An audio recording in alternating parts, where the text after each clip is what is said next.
Corona महामारी की दूसरी लहर में पूरा देश बेकाबू हो रहा है। इसके अलावा हमारे राज्य में इस संक्रमण की दर बढ़ रही है। यद्यपि प्रशासन या राज्य सरकार लगातार अभियान चला रही है, राज्य में वर्तमान स्थिति लोगों के एक हिस्से के अचेतन होने के कारण से है। इसलिए अचेतन भाग के नागरिकों को जागरूक करने के लिए सदर एसडीएम की अगुवाई में अगरतला निगम और सदर सब डिविजनल रूरल की संयुक्त पहल ने बर्तला में मास्क एनफोर्समेंट प्रवर्तन किया। उस दिन मीडिया से बात करते हुए एसडीएम असीम साहा ने कहा कि राज्य प्रशासन लगातार चेतावनी दे रहा था, लोगों से कोविड के नियमों का पालन करने और भीड़-भाड़ वाली जगहों से बचने और मास्क पहनने का आग्रह कर रहा था। इसके बावजूद लोगों का एक वर्ग लापरवाही से बिना मास्क पहने अपने जेब में या बैग में लिए घूम रहे हैं, बाजार में भी अनावश्यक रूप से। इसलिए उन्होंने विचार व्यक्त किया कि ये फिर से उन्हें जागरूक करने का अभियान है। ऑपरेशन में सदर अनुमंडल के गवर्नर असीम साहा और विभाग के अन्य अधिकारी भी उपस्थित थे।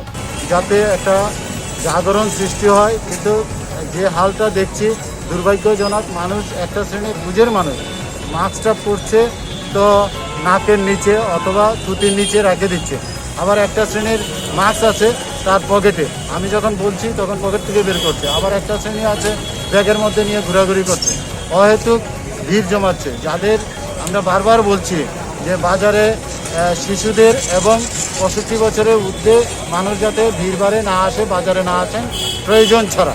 দেখা যায় এখানে খুব সামান্য প্রয়োজন অথবা সাধারণভাবে এসে আড্ডা দিচ্ছে বয়স্ক লোকরা, তাদেরকে আমি অনুরোধ করেছি এবং এটা বিভিন্ন প্রচার মাধ্যমে বহুলভাবে প্রচারিত হচ্ছে, তারপরেও একটা শ্রেণীর মানুষ শুনছে না।